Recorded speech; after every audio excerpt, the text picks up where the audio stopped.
नमस्कार, सगरमाथा प्राइम समाचारमा स्वागत छ। म प्रसन्न ढुङ्गाना। नमस्कार, म जयन्ती पुरासैनी। सबैभन्दा पहिले मुख्य समाचार। कोरोना संक्रमणबाट पछिल्लो 24 घण्टामा 26 जनाको मृत्यु, 5743 जना संक्रमित थपिए, 2996 जना निको भए। काठमाडौँको रानीपोखरी र दरबार हाईस्कुलको राष्ट्रपति विद्यादेवी भण्डारीद्वारा उद्घाटन। सांस्कृतिक सम्पदाहरूको निर्माण मौलिक रूपमा हुने राष्ट्रपतिको विश्वास। समयमा काम नसक्ने निर्माण व्यवसायलाई कारबाही गर्ने तानसेन नगरपालिकाको निर्णय, 13वटा निर्माण व्यवसायलाई कारबाही गर्न सिफारिस। विश्वभर कोरोना संक्रमणका कारण मृत्यु हुनेको संख्या 11,31,000 नाग्यो। 4,11,37,600 बढी कोरोना संक्रमित। र आईपीएलमा पञ्जाबको चौथो जित, प्लेअफमा पुग्ने सम्भावना कायमै। गैराती भएको खेलमा दिल्ली 5 विकेटले पराजित।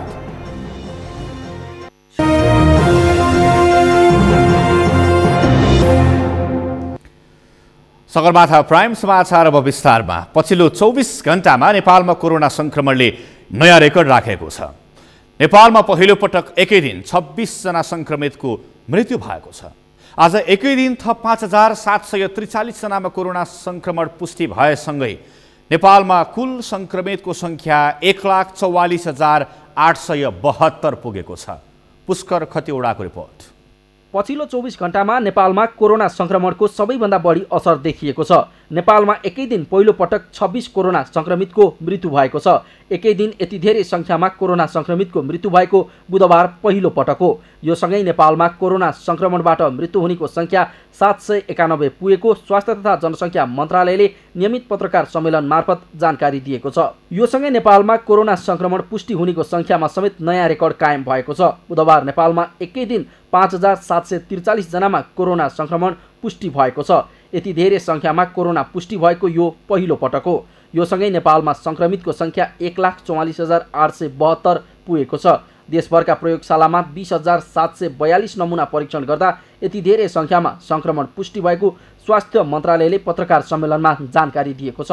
नेपालमा आजको पीसीआर जम्मा 20,118 गरी जम्मा 13,34,897 परीक्षण भएको छ। गत 24 घण्टामा नयाँ संक्रमितको संख्या 5,743 रहेको छ। त्यसैगरी काठमाडौँ उपत्यकामा मात्र बुधबार एकै दिन 3,107 जना कोरोना संक्रमित थपिएका छन्। थपिएका संक्रमित मध्ये काठमाडौँमा 2,391, ललितपुरमा 543 र भक्तपुरका 173 जना रहेको मन्त्रालयले जानकारी दिएको छ।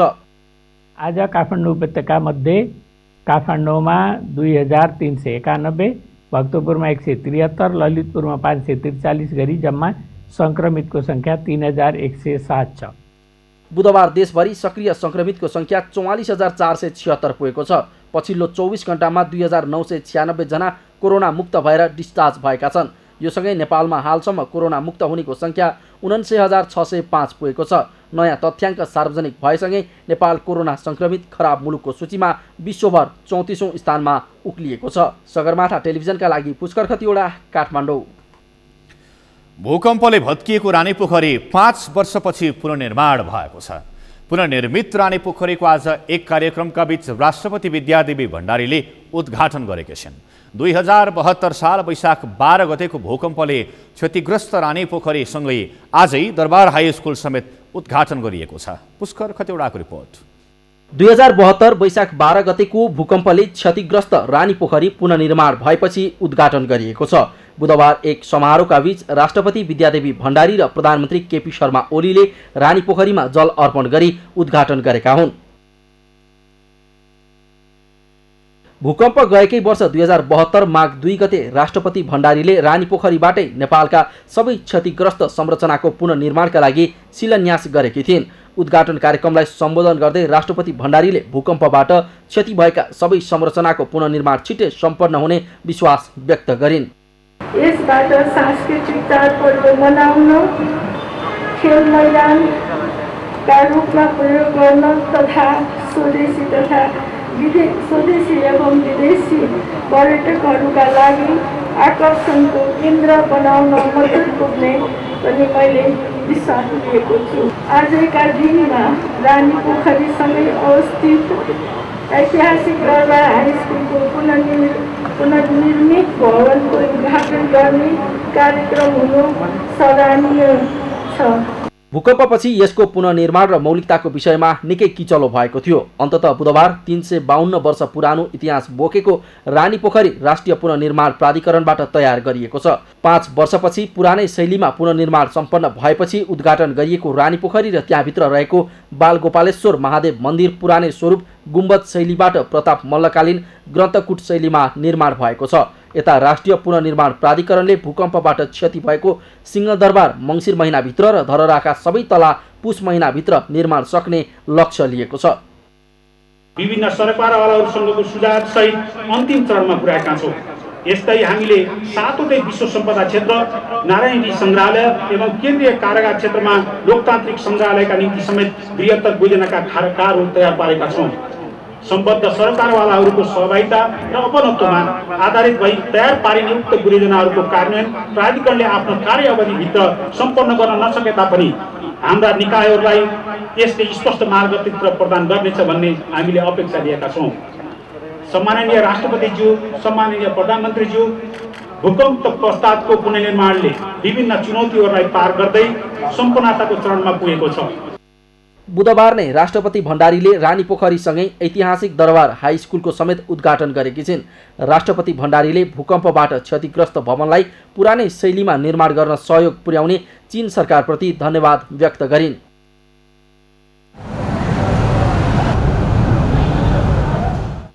कान्तिपुरका तत्कालीन राजा प्रताप मल्लले निर्माण गरेको रानीपोखरी हरेक वर्ष आफ्ना दिदीबहिनी नहुने दाजुभाइले टीका लगाउने महत्त्वपूर्ण तीर्थस्थलका रूपमा मानिन्छ। प्रताप मल्लले छोरा चक्रवर्तेन्द्रको निधनपछि रानीको चित्त बुझाउन विक्रम सम्वत 1727 मा रानीपोखरीको निर्माण गराएको शिलालेखमा उल्लेख छ।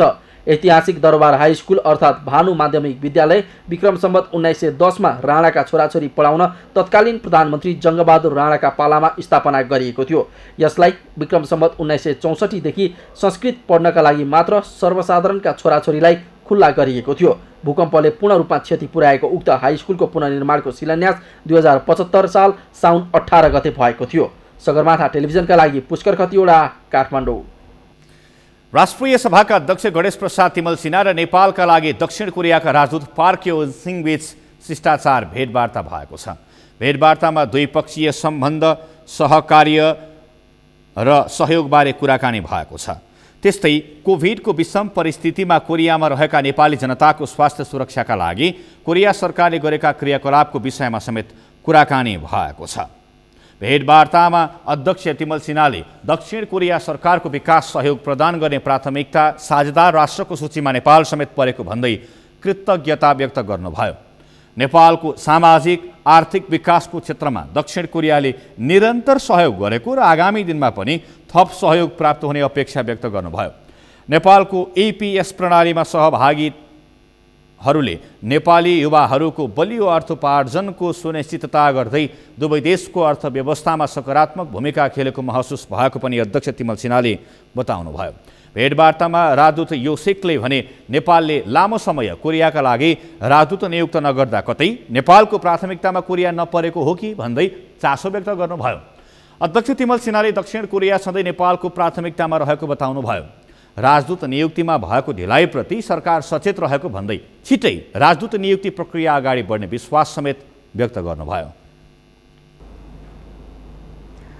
नेकपा भित्रको विवाद मत्थर भए जस्तो देखिएको भए पनि अन्तर्सङ्घर्ष भने जारी रहेको देखिन्छ। कर्णालीमा देखिएको विवाद समाधानका लागि नेकपाका 2 जना अध्यक्षका बीच छलफल भएर सहमति भएको भन्ने प्रधानमन्त्रीको सचिवालयको दाबीलाई अर्का अध्यक्ष प्रचण्डको सचिवालयले खारेज गरिदिएपछि विवाद कायमै रहेको पुष्टि भएको हो। अमृत राज काफ्लेको रिपोर्ट। अघिल्लो साता कर्णाली प्रदेशमा सुरु भएको नेकपा विवाद समाधानका लागि 2 अध्यक्षहरूको बैठक बसे पनि कुनै ठोस निर्णय हुन सकेको छैन। प्रधानमन्त्री केपी शर्मा ओली पक्षका सांसदहरूले प्रचण्ड पक्षका मानिने मुख्यमन्त्री हटाउने प्रस्ताव संसदीय दलमा पेश गरेपछि सुरु भएको नेकपा विवाद अझै गहिरिने सङ्केत देखिएको छ। कर्णालीमा विवादमै रुमलिएका कर्णाली प्रदेशका नेताहरूलाई काठमाडौँ बोलाएर छलफल गर्ने एजेन्डा अनुसार अहिले कर्णाली प्रदेशका मुख्यमन्त्री सहितका नेताहरू काठमाडौँमै छन्। अघिल्लो महिनाको अन्त्यसम्ममा काठमाडौँ आउन निर्देशन पठाएको नेकपाका 2 जना अध्यक्षहरूले कर्णालीका नेताहरूसँग बेग्ला बेग्लै छलफल समेत गरिसकेका छन्। अध्यक्ष प्रचण्डले मुख्यमन्त्रीसहित उनलाई हटाउन खोज्ने समूहका नेताहरूलाई आफ्नै निवासमा बोलाएर छलफल गरेका थिए। त्यस्तै प्रधानमन्त्री तथा नेकपाका अर्का अध्यक्ष केपी शर्मा ओलीले प्रधानमन्त्रीको सरकारी निवासमै बोलाएर छलफल गरेका थिए। 2 जना अध्यक्षहरूले बेग्ला बेग्लै छलफल गरेको भए पनि प्रधानमन्त्रीले नेकपाका अर्का अध्यक्ष प्रचण्डलाई समेत छलफलका लागि बोलाएका थिए, तर अध्यक्ष प्रचण्ड भने बालुवाटार गएनन्। यसले नेकपाभित्रको अविश्वासको अवस्था कुन तहमा छ भनेर आकलन गर्न सकिने अवस्था समेत देखाउँछ। यस्तोमा प्रधानमन्त्री ओली र प्रचण्डका बीचमा मङ्गलबार छलफल भएको थियो। कर्णालीमा भइरहेको विवादका बारेमा 2 जना अध्यक्षहरूका बीचमा छलफल भए पनि बालुवाटार र खुमलटारको बुझाइ भने फरक देखिएको छ। प्रधानमन्त्रीको सचिवालयले मुख्यमन्त्री विरुद्ध दर्ता भएको अविश्वासको प्रस्ताव फिर्ता लिने मुख्यमन्त्रीले कारबाही गरेका सांसदहरूलाई पूर्व जिम्मेवारीमै फर्काउने सहमति 2 अध्यक्षका बीचमा बनेको सार्वजनिक गरेको थियो। तर प्रचण्डको सचिवालयले भने कर्णाली विवादका बारेमा 2 जना अध्यक्षका बीचमा कुनै सहमति नभएको सार्वजनिक गरेपछि नेकपाभित्रको विवाद कायमै रहेको देखिएको हो। नेकपाभित्र विवाद बल्झिएका बेला भारतीय जासुसी संस्था रका प्रमुख नेपाल आएका छन्। अचानक नेपाल आएका र प्रमुखको नेपाल भ्रमणले समेत केही नयाँ हुँदैछ कि भन्ने आशंका सुरु भएको छ। सगरमाथा टेलिभिजनका लागि क्यामेरामा सुरेन्द्र राउतका साथमा अमृतराज काफ्ले, काठमाडौँ। दशैंको 5औं दिन आज स्कन्द माताको पूजा आराधना गरिएको छ। स्कन्द माता कमल ओछ्याएर बस्ने भएकाले यी देवीलाई पद्मासना देवी पनि भन्ने गरिन्छ। सूर्यमण्डलकी अधिष्ठात्री देवी भएका कारण स्कन्द माताको पूजा गर्ने भक्तजन अलौकिक तेज र कान्तिले सुसम्पन्न हुने धार्मिक विश्वास छ। स्कन्द कुमार कार्तिकेयको बाल स्वरूपलाई सदैव काखमा राखी ममतामय स्नेह प्रदान गर्ने हुनाले नवरात्रिको 5औं दिनलाई स्कन्द माताको नामबाट पुकारने गरिन्छ। 4 हात मध्ये दायाँतर्फको माथिल्लो हातले स्कन्द कुमार कार्तिकेयलाई काखमा च्याप्दै बायाँतर्फको तल्लो हातमा कमलको फूल र माथिल्लो हातले वरमुद्रा धारण गरिएको शास्त्रहरूमा उल्लेख गरिएको छ। दशैंको पहिलो दिन घटस्थापना गरेसँगै नवदुर्गाका 9 वटा रूपहरूको पूजा गर्ने धार्मिक परम्परा रहिआएको छ। नवरात्रका 9 दिनमा पहिलो दिन शैलपुत्री, दोस्रो दिन ब्रह्मचारिणी, तेस्रो दिन चन्द्रघण्टा, चौथो दिन कुष्माण्डा, 5औं दिन स्कन्दमाता, 6औं दिन कात्यायनी, 7औं दिन कालरात्रि, 8औं दिन महागौरी र 9औं दिन सिद्धिदात्रीको पूजा गर्ने धार्मिक परम्परा रहिआएको छ। नेपालीहरूको महान पर्व बडा दशैं सुरु भएको छ। आश्विन शुक्ल पूर्णिमासम्म 15 दिन दुर्गा पक्षमा धुमधामका साथ मनाइने बडा दशैं घर घरमा विधिपूर्वक दियो, कलश र गणेश स्थापनासहित घट स्थापना गरिन्छ। यही समयमा डडेलधुराको परशुराम धाममा भने भक्तजनको भिड लाग्ने गरेको छ। कञ्चनपुरबाट निराजन ओझाको रिपोर्ट। पूजा कोठा वा दशैं घरमा वैदिक विधिपूर्वक शक्तिकी अधिष्ठात्री देवी दुर्गाको आह्वान गरी पूजा आरम्भ गरिन्छ। नवरात्रि सुरु भएकै दिनदेखि देशैभरिका विभिन्न शक्तिपीठहरूमा भक्तजनहरूको भिड लाग्ने गरेको छ। यस वर्ष कोरोना भाइरस महामारीका कारण भिडभाड नगर्न सरकारले आह्वान गरे पनि डडेलधुराको प्रसिद्ध परशुराम धाममा भने भक्तजनहरूको भिड लागिरहेको छ। महाकालीको जटाबाट निस्केको मन्दाकिनी गंगा महाकाली नदीमा स्नान गर्नाले गंगा स्नानको बराबर पुण्य प्राप्त हुने जनविश्वास रहेकाले स्नान गर्न आएको स्थानीयको भनाइ छ। यस्तो पर्वमा ग्रहण लाग्दा मकर संक्रान्तिको दिन यहाँ भारी मेला लाग्छ र टाढा टाढाबाट पनि यहाँ आउने गर्छन्। खास त यो विश्वव्यापी महामारी कोभिड-19 कोरोना भाइरसको कारणले यसपालि कम भएको छ। नत्र यहाँ देवी देवताका देउरा आएर स्नान गरेर यहाँ जल लगेर यहाँ जाने चलन छ र नवरात्रिको चाहिँ त्यहाँ पूजा अर्चना गरेर दशमी विजयादशमीलाई त्यसरी यहाँ आफ्नो आफ्नो क्षेत्रमा मनाउने गर्छन्। घटस्थापनाको दिन यहाँ पहिले सबै क्षेत्रका देवी देवताका जुन कर्मचारी हुन् सबै यहाँ आउने गर्छन् र जल लगेर जाने गर्छन्। धर्मावलम्बीहरू धेरै आत्मीय यो परशुराम धामको विकासको र यसको लागि पनि सबैले अब यो जुट्नुपर्ने अवस्था देखिएको छ। परशुराम नगरपालिका यो उच्च स्तरमा पुग्नुपर्छ। यो परशुराम नगरपालिकाले र यो सुदूरपश्चिम प्रदेशले नै यो परशुराम धामलाई नै माथि उठाउनुपर्छ भन्ने मेरो एउटा मान्यता छ। हामी यही धर्मको आस्था लिएर तब नै हामी यहाँ आएका हौँ। यहाँ नआएर पवित्र जल लिएर घर फर्किरहेका छौँ। यहाँको जल र माटो लिएर भक्तजनहरूले आआफ्नो कुल देवतालाई अभिषेक गर्ने गरेका छन्। श्यामा अर्थात् महाकाली र एला अर्थात् रङ्गुन नदीको सङ्गम स्थलमा रहेको यस तीर्थमा भृगुवंशी महर्षि जगदग्नि रेणुका पुत्र परशुरामले तपस्या गरेको स्कन्द पुराणमा उल्लेख गरिएको र गङ्गाको तटमा अवस्थित परशुराम तीर्थमा स्नान तर्पण गर्नाले पितृ उद्धार तथा देवलोक प्राप्त हुने जनविश्वास रहिआएको छ। असोजको नवरात्रि कार्तिकमा परे पनि शुक्ल पक्षको नवरात्रिमा चाहिँ नै यहाँबाट गएर नवरात्रिको व्रत गर्ने भएका हुनाले सबै भक्तजनहरू आएर आज ठुलो भिडभाडका साथमा यहाँ स्नान गरेर आफ्नो आफ्नो देवी देवताको स्थानमा गएर नवरात्रिभर नव्रता गर्ने गर्दछन्। यहाँबाट जल लगेर जान्छन् र आनन्दका साथमा नवरात्रि मनाउँछन्। महर्षि जगदग्नि रेणुका पुत्र परशुरामले तपस्या गरेको भनेर स्कन्द पुराणमा उल्लेख गरिएको छ। गङ्गाको तटमा अवस्थित परशुराम तीर्थमा स्नान गर्नाले पुण्य प्राप्ति हुने जनविश्वास रहेको छ भने विभिन्न चाडपर्वमा परशुराम धाममा भिडभाड हुने गरेको छ। तर यस वर्ष भने कोरोना भाइरस महामारीका कारण भिड केही कम देखिएको स्थानीयको भनाइ छ।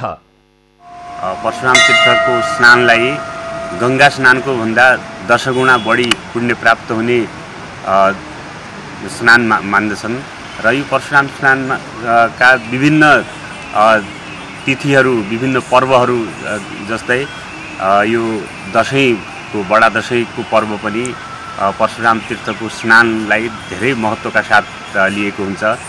महाकाली महालक्ष्मी महासरस्वती का स्वरूपहरूमध्ये महाकाली स्वयं यही उपस्थित रहेको यो पवित्र महाकाली गङ्गा बगेको ठाउँमा जल भर्न र स्नान गर्नका लागि परशुराम तीर्थमा ठुलो भिड लाग्छ।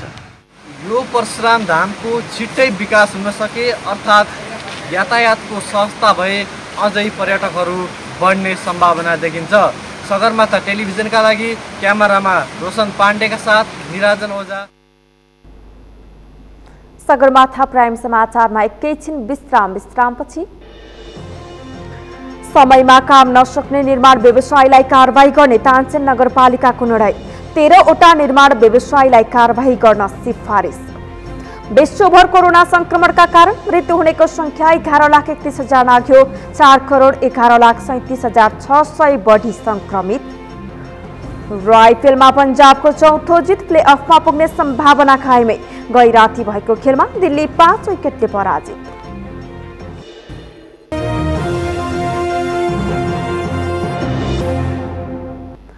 विश्रामपछि सगरमाथा प्राइम समाचारमा पुनः स्वागत छ। अब बाँकी समाचार। राष्ट्रिय मानवाधिकार आयोगका निवर्तमान अध्यक्ष अनुपराज शर्माले आयोगले कारबाहीका लागि सिफारिस गरेका व्यक्तिहरूलाई सरकारले तत्काल मुद्दा चलाउनु पर्ने बताउनु भएको छ।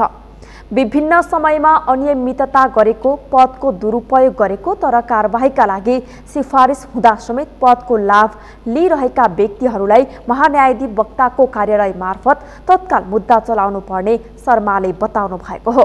मानव अधिकार आयोगले 2057 जेठ महिनादेखि 2077 असार महिनासम्म विभिन्न समयमा भएका घटनाका 288 जना दोषीको नाम नै किटान गरी कारबाहीका लागि सिफारिस गरेको छ। निवर्तमान अध्यक्ष शर्माले आयोगले सिफारिस गरेका व्यक्तिहरूमाथि अनुसन्धान गर्नका लागि भए पनि मुद्दा चलाउनै पर्ने बताउनुभयो। मुद्दा दायर गर्दा दण्डहीनता घट्ने भएकाले पनि आयोगले सिफारिस गरेका व्यक्तिहरूमाथि मुद्दा चलाउनु पर्ने उहाँको भनाइ छ। प्रहरीलाई जिम्मा दिने अनि मुद्दा के दायर गर्ने, दायर चाहिँ गर्ने, किनभने हाम्रो सिफारिस चाहिँ बाध्यात्मक हुन्छ। मुद्दा दायर गर्ने, परिणाम विचार्ने। परिणाम त अब जरुरी छैन, अदालतले हामीले जे लगे त्यही गर्छ भन्ने छैन। त्यो मुद्दा दायर गऱ्यो भने कमसेकम दण्डहीनता घट्छ, मानिसमा एउटा त्रास नै हुन्छ। मैले चाहिँ जथाभावी काम गरेँ, मानवाधिकार भङ्ग गरेँ, मानवाधिकार बन्धनमा बसिनँ भन्ने मुद्दा चल्छ। कारबाहीका लागि सिफारिस गरिएका व्यक्तिलाई सरकारले कारबाही नगरेर दण्डहीनतालाई प्रोत्साहन गरेको उहाँको आरोप छ। संविधानले मानवाधिकारको अवधारणालाई प्रष्टसँग स्थापित गरेको भए पनि त्यसलाई अपनत्व लिने गरी कसैले पनि काम गर्न नसकेको शर्माको भनाइ छ।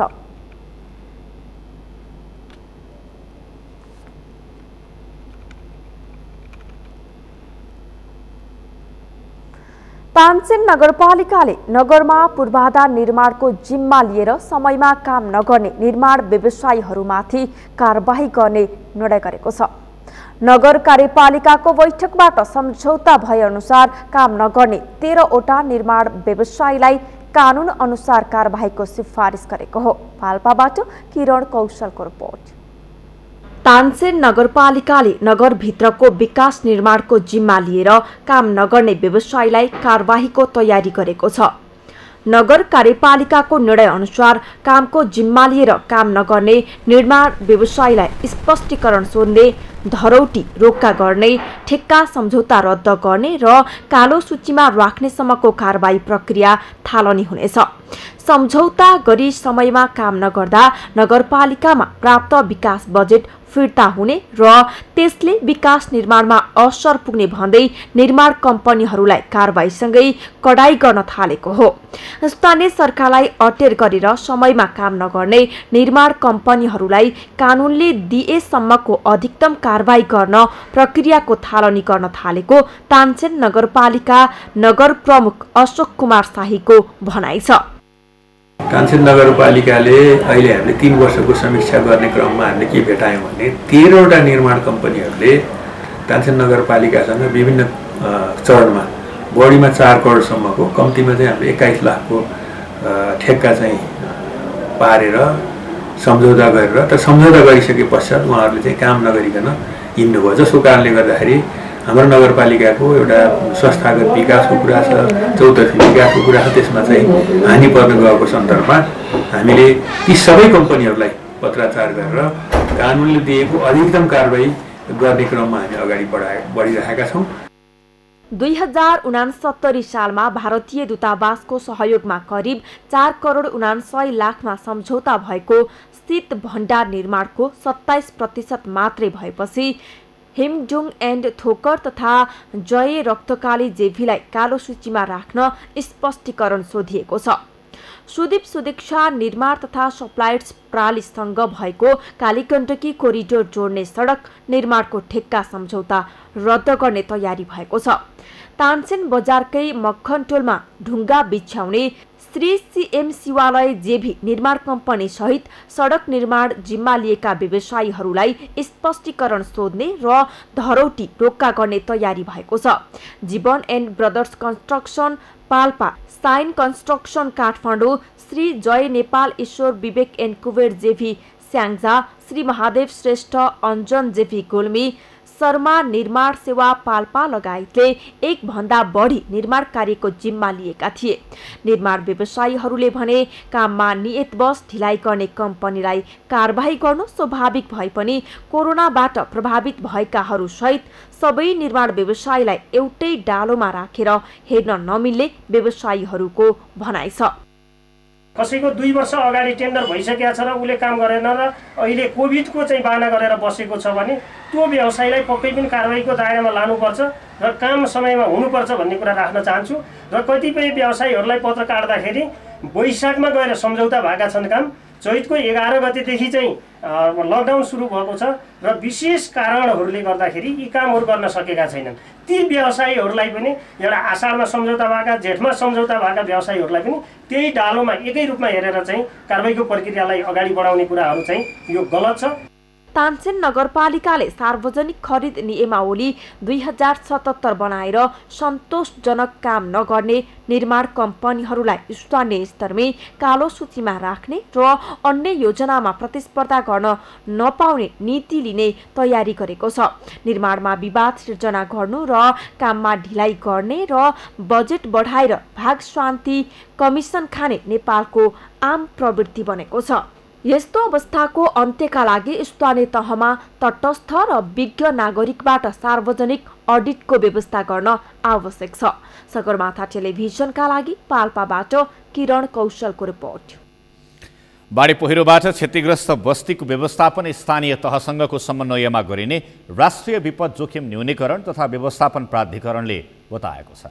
प्राधिकरणका प्रमुख कार्यकारी अधिकृत डाक्टर अनिल पोखरेलले स्थानीय तहको नेतृत्वमा लाभग्राही पहिचान गर्ने र सुरक्षित स्थानमा स्थानान्तरण गर्ने गरी कार्यविधि तयार पारिएको बताउनु भएको छ।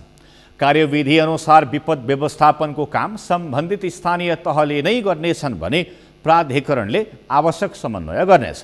स्थानीय सरकारलाई सहयोग गर्न जिल्ला विपद व्यवस्थापन समिति, प्रदेश सरकार र संघीय सरकारका सम्बन्धित मन्त्रालयहरूसँग समन्वय गर्ने काम प्राधिकरणले गर्ने पोखरेलले बताउनुभयो। पुनर्स्थापनापछि जीविकोपार्जनका लागि विभिन्न सङ्घ संस्था र निजी क्षेत्रसँग समन्वय गरी विभिन्न कार्यक्रमहरू लागू गरिने पनि उहाँले बताउनुभयो। त्यस्तै बाढी पहिरोबाट हुने क्षतिको वित्तीय व्यवस्थापनको दीर्घकालीन समाधान खोज्ने काम पनि प्राधिकरणले नै गर्नेछ। प्रमुख कार्यकारी अधिकृत पोखरेलका अनुसार जोखिमका लागि वित्तीय लगानीको अवधारणा अनुसार घर तथा सम्पत्तिको बिमा गर्ने लगायतका औजारहरूको प्रयोग गरिनेछ। अगाडि बढाउने मौका छ हामीहरूलाई यसपालि र यो राष्ट्रव्यापी कार्यनीति हो। यसले हामीले यही वर्षमा घटेका मनसुनका विपदका घटनाहरूबाट जुन प्रभावित भएका घरहरू मात्र होइन, यसलाई आगामी दिनहरूमा पनि यसलाई यो अर्को 1-2 वर्षसम्म हामीले अगाडि लिएर जाने हिसाबबाट हामीले यसलाई ट्रान्जिसनरी एरेन्जमेन्टको हिसाबबाट हेरेका छौँ। सिन्धुपाल्चोक, बागलुङ, म्याग्दी, जाजरकोट, अछाम लगायतका जिल्लामा बाढी पहिरोबाट भएको क्षति र तिनका घर परिवारलाई सुरक्षित स्थानमा सार्ने काम सुरु भइसकेको उहाँले बताउनुभयो। प्राधिकरणको कार्यकारी समितिले तयार पारेको कार्यविधि मन्त्री परिषदबाट स्वीकृत भएसँगै विपद व्यवस्थापनका अन्य कार्यक्रमहरूलाई अगाडि बढाउने पनि पोखरेलले बताउनुभयो। त्यस्तै प्राधिकरणले बाढी पहिरो, आगलागी, भूकम्प लगायतबाट हुने विपदको व्यवस्थापनका लागि बृहत कार्यविधि तयार गरी काम गर्न लागेको पनि उहाँले बताउनुभयो। यस वर्षको वर्षायाममा म्याग्दीले बाढी पहिरो र कटानबाट ठूलो जनधनको क्षति बेहोरेको छ। वर्षाका कारण आएको बाढी र पहिरोले म्याग्दीवासीलाई कहिल्यै नमेटिने घाउ लगाएको छ। तर त्यो घाउमा मलम लगाउनका लागि घरवास गुमाएकाहरूको पुनर्स्थापना र क्षतिग्रस्त भौतिक संरचना पुनर्निर्माणका लागि भने बजेट अभावका कारण अन्यल देखिएको छ। सन्तोष गौतमको रिपोर्ट। सरकार, जनप्रतिनिधि र सरकारवालाहरू पुनर्निर्माण र पुनर्स्थापनाका लागि आवश्यक अरबौं बजेट व्यवस्थापनका लागि स्रोत नहुँदा अलमलमा परेका छन्। चालू आर्थिक वर्षको बजेट विनियोजन र बाँडफाँड भइसकेपछि सृजित विपद व्यवस्थापनका लागि विनियोजित बजेटले नपुग्ने भएपछि थप स्रोतको खोजीमा जुटेका छन्। स्थानीय तहहरूले घरवास गुमाएकालाई पुनर्स्थापना, जोखिमयुक्त बस्तीको स्थानान्तरण र क्षतिग्रस्त भौतिक संरचना पुनर्निर्माणका लागि आवश्यक बजेट व्यवस्थापनका लागि प्रदेश र सङ्घ सरकारलाई प्रस्ताव गरेका छन्। आगामी वर्ष र अहिले विपदको क्षेत्र भएको कारणले गर्दा पनि यहाँहरूले अलिकति छिटो यसलाई सम्बोधन गरिदिनु भयो भने हामीलाई नबलिएर चाहिँ पुनर्वासको चाहिँ काम गर्न अगाडि चाहिँ बाटो खोल्थ्यो र हामीले अन्य क्षेत्रमा पनि अन्य निकायहरूसँग पनि हामी समन्वय गरिराखेका छौँ। उहाँहरूसँग हातेमालो गर्दा हामी अगाडि जाँदै चाहिँ म्याग्दीका स्थानीय तहहरूले कोरोना भाइरसको महामारी नियन्त्रण व्यवस्थापनसँगै प्राकृतिक विपद व्यवस्थापन कोषमा चालू आर्थिक वर्षमा 7,27,13,000 रुपैयाँ विनियोजन गरेका छन्। क्षति र प्रारम्भिक सर्वेक्षण अनुसार स्थानीय तहहरूले सबै पुँजीगत बजेट रकमान्तरण शीर्षकान्तर गरे पनि नपुग्ने देखिएको छ। म्याग्दीमा पहिरोबाट 236 घर पूर्ण क्षति र विभिन्न बस्तीका 800 बढी घर स्थानान्तरण गर्नुपर्ने प्रशासनको तथ्याङ्क छ। टहरा, त्रिपाल, आफन्त र छिमेकीको घरमा बसेका विस्थापितहरू सुरक्षित बासको आशामा छन्। अब यो चाहिँ अब असार 25 गते चाहिँ अब ठुलो बाढी पहिरो आएर चाहिँ लगभग चाहिँ 100-150 घर विस्थापित भयो र स्कुल विद्यालय पनि चक्काचुर परेर अब विद्यार्थी पढ्नै नसक्ने खालको अवस्था भएको छ। सडक, खानेपानी, भवन, सिँचाइ आयोजना, झोलुङ्गे पुल, विद्यालय, ओडा कार्यालय, स्वास्थ्य संस्था, पैदल मार्ग, खेल मैदान लगायत भौतिक संरचना पुनर्निर्माणमा अरबौं बजेट आवश्यक देखिएको छ। पहिरो र बाढीका कारण जेठ महिना यता म्याग्दीमा 31 जनाको मृत्यु भयो भने 6 जना बेपत्ता भएका छन्।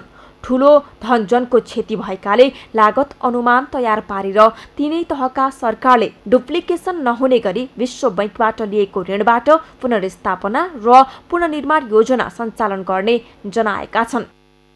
हामीले यी कामहरू चाहिँ सम्पन्न गरेर त्यसका लागि नीतिगत चाहिँ निर्णय गर्नुपर्ने, योजना बनाउनुपर्ने, त्यसपछि आएर त्यसका कार्यविधिहरू पनि बनाउनुपर्ने, कानुन पनि बनाउनुपर्ने। बिना कानुन चाहिँ फेरि त्यतिकै वितरण गर्ने, अब त्यतिकै नै पुनर्निर्माण गर्ने। अब अहिलेको संविधानले त्यो दिँदैन। त्यसले गर्दाखेरि त्यो जम्मै बनाउने, माथि सङ्घमा पनि एउटा कार्यविधि बन्दैछ र त्यो कार्यविधि बनिसकेपछि प्रदेशले पनि कार्यविधि बनाउँछ अनि त्यसपछि आएर अब स्थानीय तहसँग समन्वय गरेर अब यी कामहरूलाई चाहिँ अगाडि बढाउने भन्ने कुरा चाहिँ भएको छ। तत्कालीन उद्धार राहत र व्यवस्थापनका काम भए पनि दीर्घकालीन हिसाबले पुनर्स्थापना, बस्ती स्थानान्तरण र भौतिक संरचनाको निर्माणमा विशेष योजनासहित बजेट व्यवस्थापन आवश्यक छ। सगरमाथा टेलिभिजनका लागि म्याग्दीबाट सन्तोष गौतमको रिपोर्ट। नेपाल सरकारको स्वामित्वमा रहेको दुग्ध विकास संस्थानले मंगलबारदेखि 1 महिनासम्म दूध संकलन बन्द गर्ने निर्णय गरेको छ। एकाएक कृषकबाट संकलन हुँदै आएको दूध संकलन बन्द गर्ने निर्णयपछि धेरै लगानी गरेर उत्पादन गरेको दूध के गर्ने भन्ने चिन्ताले किसानलाई सताएको छ। बाँकेबाट मधु पौडेलको रिपोर्ट। नेपाल सरकारको स्वामित्वमा रहेको दुग्ध विकास संस्थानले मंगलबारदेखि 1 महिनासम्म दूध संकलन नगर्ने निर्णय गरेको छ। संस्थानको निर्णयसँगै बाँकेका दूध उत्पादक किसानहरू निराश भएका छन्। किसानबाट संकलन गर्दै आएको दूध दुग्ध विकास संस्थानले एकाएक संकलन नगर्ने निर्णय गरेपछि दूध बिक्री गर्दै आएका कृषकहरूको चाडपर्व मनाउने कुरा समेत अन्यलमा परेको छ। कोरोनाका कहरबीच गुज्रिरहेका कृषकहरू लकडाउन हटेर सामान्य जीवनमा फर्कने लाग्दा संस्थानको निर्णयबाट पुनः आहत भएका छन्। हाम्रो सहकारी 500 लिटर छ सर। अब एउटा किसान भएको नाताले पनि मसँग 2वटा भैँसी र लगभग दिनमा तपाईको 10 लिटर दुध म किसानसँग पनि एउटा किसानसँग दुध छ। अब भने अब यो लकडाउन यो बन्द गर्ने कारणले गर्दाखेरि अब हाम्रो रोजीरोटी भने नै त्यही अवस्थामा त हैन। सहकारी मार्फत डिडिसी मा ल्याएर बेच्छौं सर। अहिले त्यो डिडिसी 1 महिनाको लागि बन्द भइसक्यो त हामीले कहाँ लगेर बेच्ने हामीलाई गाह्रो भयो। स्थानीय कृषकहरूबाट दूध संकलन गर्दै आएका बाँकीका सहकारी संस्थाहरू पनि संस्थानको निर्णयबाट चिन्तामा परेका छन्। कृषकहरूको दूध आफूहरूले संकलन नगर्दा कृषकहरू मर्कामा पर्ने र सहकारीको दूध संस्थानले खरिद नगरे सहकारी नै डुब्ने उनीहरूको भनाइ छ। बाँकेका दुग्ध सहकारीहरूले कृषकहरूबाट संकलन गरेको दूध संस्थानको नेपालगञ्ज दुग्ध वितरण आयोजनाले लिनुपर्ने माग गरेका छन्। नेपाल सरकारबाट मान्यता प्राप्त संस्था डिडिसीबाट एउटा पत्र पाइन् जो कोभिड-19 को कारणले गर्दा समस्याको कारणले गर्दा तपाईको 1 महिनाको लागि मिल्क होलिडे गर्दैछ। यसले गर्दा हाम्रो संस्थामा रहेका केही नभए पनि 8-900 जना किसानहरूको दूध हामीले कलेक्सन गर्दै आइरहेका छौँ। त्यो दूध हामीले कहाँ भोलिको दिनमा कहाँ गएर व्यवस्थापन गर्ने त्यो एकदम चिन्ताको विषयको रूपमा छ।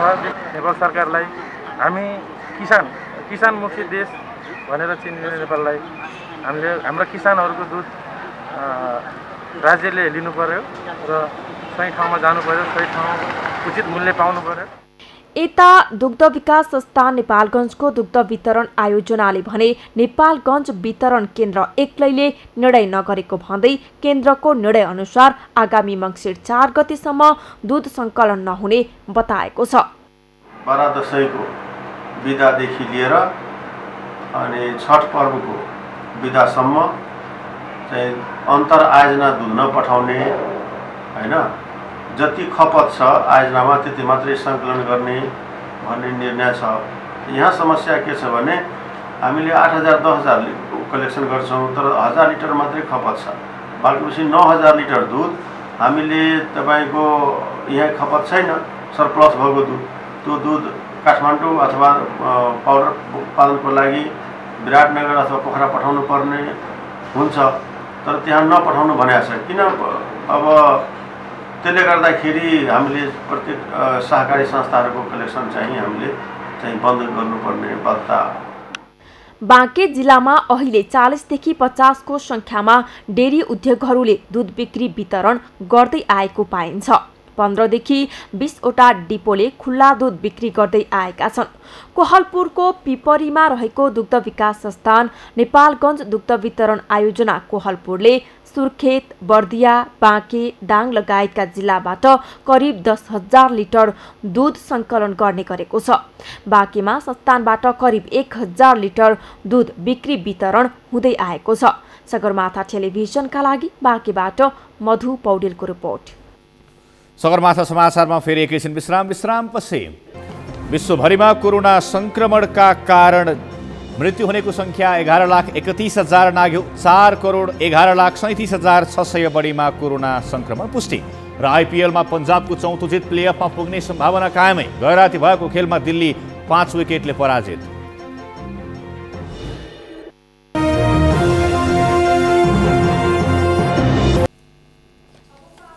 समाचारको अर्थ समाचारका प्रायोजक हो आफ्नो विश्वास हो त्रिशक्ति सिमेन्ट। काठमाडौँ उपत्यकामा 1000 खसी बोका खपत भएका छन्। दशैंको अवसरमा खाद्य व्यवस्था तथा व्यापार कम्पनी लिमिटेडले 1000 खसी बोका ल्याएर उपभोक्तालाई बिक्री गरेको हो। तर माग कायमै रहेकाले अझै 1000 ल्याउने तयारी गरिएको छ। कोरोना संक्रमणका बेला खसी बोका ल्याएर उपभोक्तालाई सहज बनाए पनि व्यवस्थापनको पाटो फितलो भन्दा उपभोक्ताले असन्तुष्टि जनाएका छन्। सन्तोष बिके थापाको रिपोर्ट। हरेक वर्ष दशैंको उपलक्ष्यमा खाद्य व्यवस्था तथा व्यापार कम्पनी लिमिटेडले देशका विभिन्न स्थानबाट खसी बोका ल्याएर काठमाडौँको प्रादेशिक कार्यालयबाट चाहिँ वितरण गर्दै आइरहेको छ। योबाट काठमाडौँ उपत्यकामा भएका उपभोक्ताहरूले दशैंको अवसरमा खसी बोकाहरू प्राप्त गर्छन् र सहजता भएको महसुस गर्छन्। यो वर्ष पनि कोरोना भाइरस महामारीका कारण देशभरको अवस्था महामारीले आक्रान्त बनेको छ। तर यो अवस्थामा विगतकै परम्परालाई धान्नका लागि खाद्य व्यवस्था तथा व्यापार कम्पनी लिमिटेडले यो वर्ष पनि खसी बोका ल्याएर बिक्री वितरण गरिरहेको छ। ठुल्ठुला चाहिँ अब एक कर्मचारी ल्यायो कि अब चाहिँ कहिले यहाँ ग्राहकले चाहिँ पाएन। हो ठुल्ठुला खै चाहिँ ग्राहकले पाएन। कतिसम्मको गाह्रो भयो अहिले त अब यस्तोमा? अब एकदम गाह्रो। अब चाहिँ बिहान ल्याएर चाहिँ त्यो टिकट के अरे लाइन बस्यो, 5 बजीतिर आएर बस्यो, अनि हिजो पनि आयो। देशभर कोरोना भाइरसको महामारी छ। खाद्य व्यवस्था तथा व्यापार कम्पनी लिमिटेडमा यति बेला खसी बोका किन्न आउनेहरूको भिड पनि उत्तिकै छ। तर यसको व्यवस्थापनका लागि यो कार्यालयले कुनै पनि कामहरू पूर्व तयारीका साथ गरेको छैन, जसले गर्दाखेरि यहाँको व्यवस्थापन भद्रगोल अवस्थामा छ। यहाँ खसी बोका किन्न आउने सर्वसाधारणहरूको अत्यन्त ठुलो भिड छ। तर यसको व्यवस्थापनका लागि यो कार्यालयबाट प्रभावकारी काम भएको चाहिँ देखिएको छैन। तर यसका लागि अहिले यस्तो सङ्क्रमणको बेलामा चाहिँ यो कार्यालयले व्यवस्थापन गरेको भए खसी बोका किन्न आउने उपभोक्ताहरू चाहिँ अझ सुरक्षित रहन सक्ने भनेर भनिरहनु भएको छ। व्यवस्थापन चाहिँ अलिकति भद्रगोल नै लाग्यो मलाई, किनभने अब हामी बिहान 6 बजे आएर लाइन बसेको हो। बिहान 3-4 घन्टा लाइन बसेर चाहिँ टोकन लिएँ। फेरि अनि दिउँसो 2 बजेदेखि भने फेरि 2 बजेदेखि आउँदाखेरि पनि अब त्यो सिरियली नम्बर वाइज भएन कि, फेरि त्यो तलमाथि अब जो जहाँ पाएँ त्यहीँ भयो होइन। अलिकति भद्रगोल नै देखियो कि अलिकति यहाँको चाहिँ म्यानेजमेन्ट चाहिँ। विगतका वर्ष जस्तो यो वर्ष पनि खाद्य व्यवस्थाले खसी बोकाको बिक्री वितरण गरेको भए पनि उपभोक्ताको स्वास्थ्यलाई ध्यान नदिएको गुनासो अधिकांशको छ। कुपन प्रणालीबाट बिक्री वितरण गरिरहेको खाद्य व्यवस्थाले लाइन व्यवस्थापनको उचित प्रबन्ध मिलाएको छैन। कोरोना संक्रमणकै बेला बिहान 6 बजेदेखि लाइनमा ठेलमठेल गर्नु परेको उपभोक्ताहरूको गुनासो छ। तर महामारीकै बेला सुपथ मूल्यमा खरिद गर्न पाउँदा उपभोक्तामा केही सन्तुष्टि पनि छ। खाद्यले सरकारले काम नराम्रो भन्न मिल्दैन, काम राम्रै गरेको, तर अलिक सिस्टम चाहिँ भएन। यो वितरण गर्ने सिस्टम चाहिँ भएन, किन भन्दाखेरि धेरै मान्छेले दुःख पाए। किनभने यो टोकन सिस्टमबाट यो कोरोनाको महामारीमा मान्छेहरू धेरै क्यु बस्नु पऱ्यो, एकदम ग्यादरिङ भएर कोचाकोचो भएर ठेलाठेल भएर त्यो जुन चाहिँ एउटा डिस्टेन्स जुन कायम गर्नुपर्ने हो त्यो डिस्टेन्स कायम चाहिँ भएन।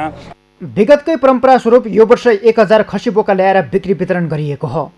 तर बिक्री सुरु भएको 3 दिनको अवधिमा खपत भएको र माग कायमै रहेकाले फेरि 1000 ल्याउने खाद्यको तयारी छ। यो वर्ष करिब 6 करोड रुपैयाँका खसी बोका ल्याइएको हो।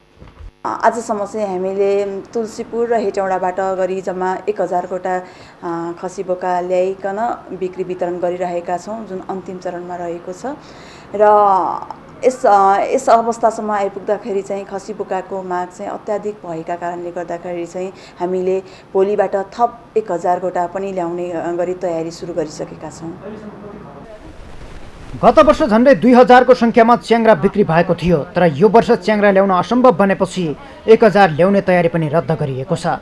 तिब्बतबाट च्याङ्ग्रा नआएको र मुस्ताङ लगायतका हिमाली जिल्लाबाट ल्याउँदा खरिद मूल्य नै अत्याधिक भएपछि खाद्यले ल्याउन नसकेको जनाएको छ। जुन ठाउँबाट हामीले च्याङ्ग्राहरू खरिद गरेका थियौँ त्यो ठाउँमा चाहिँ च्याङ्ग्राको उपलब्धता चाहिँ एकदमै न्यून भेटियो र अब न्यून भएकै कारणले गर्दाखेरि पनि मूल्य पनि अत्याधिक नै बढी भएको पाइयो, जसले गर्दाखेरि चाहिँ अब काठमाडौँमा ल्याएर बिक्री गर्दाखेरि यसको मूल्य धेरै बढ्ने र जुन चाहिँ आम उपभोक्ताले चाहिँ उपयोग गर्नलाई चाहिँ कठिन हुने देखेर हामीले यसलाई चाहिँ यसपालि स्थगित गर्यौँ। यो वर्ष खसी बोका प्रति केजी 550 रुपैयाँमा बिक्री गरिएको छ। सरकारी स्वामित्वको खाद्य व्यवस्था तथा व्यापार कम्पनी लिमिटेडले सोमबारबाट सहुलियत मूल्यमा खसी बोका बिक्री वितरण गरेको हो। तर कोरोना संक्रमणकै बेला उपभोक्तालाई सहजता दिलाएको खाद्यले व्यवस्थापनलाई पनि चुस्त बनाउन आवश्यक देखिन्छ। सगरमाथा टेलिभिजनका लागि क्यामेरामा दिपेन्द्र थापा मगरका साथमा सन्तोष बेके थापा, काठमाडौँ। समाचारको अन्त्यमा मुख्य समाचार फेरि एकपटक।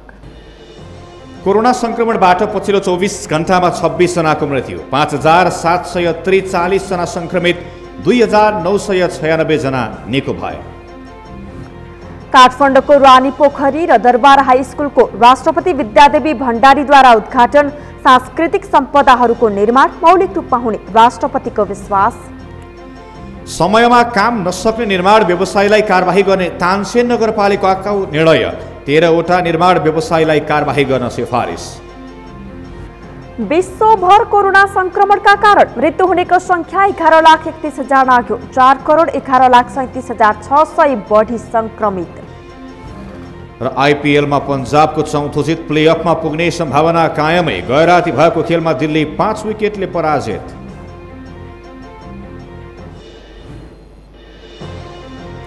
हौस् त सगरमाथा प्राइम समाचार अहिलेलाई सकियो। तपाईँ समाचार बुलेटिनका साथै सगरमाथा टेलिभिजनका सम्पूर्ण कार्यक्रम www.sagarmatha.tv मा पनि पढ्न र हेर्न सक्नुहुनेछ।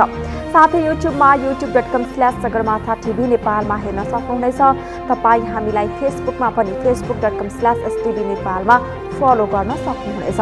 समाचारको शिखर, नेपालको गौरव, नेपालको पहिलो न्युज च्यानल सगरमाथा टेलिभिजन हेर्दै गर्नुहोला।